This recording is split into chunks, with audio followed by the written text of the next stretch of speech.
Let's have a talk, shall we?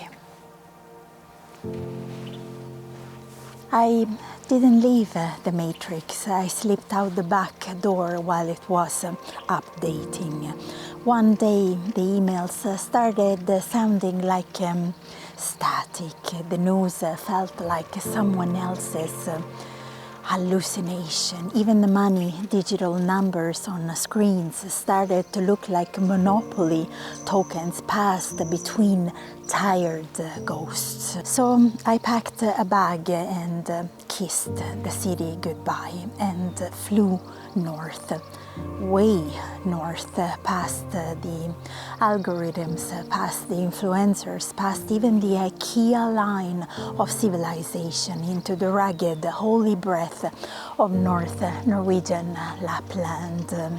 Now I live both in a black cabin on the high plateau of a mountain and in a purple cabin on an island in the Arctic Ocean, most certainly both crooked and far away from being perfect, but both balanced like a secret between reindeer trails and aurora winds. No road signs, not many up here, no notifications, just lichens, ravens, and the occasional reindeer herder friend who shows up unannounced with cloudberry jam and riddles. You see, I didn't do it to get away. I did it to remember. Remember that my body is an animal, that fire is not an app, that silence isn't empty, it's ancient. I came here to hear the moss think, to argue with birch trees, to let my nervous system untangle itself like fishing line in the midnight sun. And the Matrix, it hates this, because out here value is not measured in followers or data, it's measured in how many times you bow to the moon, how often you cry over a ptarmigan's call, how gently you speak to the wood stove like it's a grandmother with stories. People, many people told me it's irresponsible disappearing like this, irrelevant, anti-social, maybe. But irrelevance feels a lot like freedom when your feet are in cold moss and you have learned how to gut a fish with one hand and pray with the other. So yes, I escaped, and I didn't just escape to live, I escaped to feel. And the Matrix, I don't miss it. It can't follow me here. Wi-Fi dies in the pines, and in its place, something wild woke up in me, something unapproved, unplugged, alive. But don't romanticize it. It's not easy up here.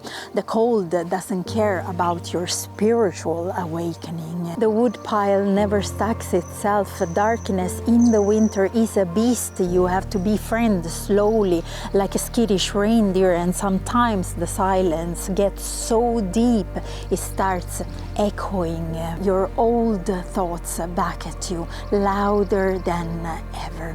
There are days when I question everything, when my fingers are too cold to write and the stove won't light, and I wonder if I have made a beautiful feral mistake. But then the sky opens rosy with northern lights in the winter, or bruised with a storm both in summer and winter, and something inside of me shifts, not toward comfort but toward truth. And that's the point. This isn't easy, this isn't curated, this is real, this is earned. So if you are watching this from a cubicle, a cafe, or the back of a bus scrolling through timelines, you don't have to vanish in the north like I did, but you can start listening to the part of you that wants to remember, the part that wants to belong to the land again, even if it's just a potted plant on your windowsill whispering ancient things I am here in the middle of nowhere, learning, stumbling, laughing, and my very own delusions, and starting fires, both literal and spiritual, and maybe that's enough. Thank you so very much for being here.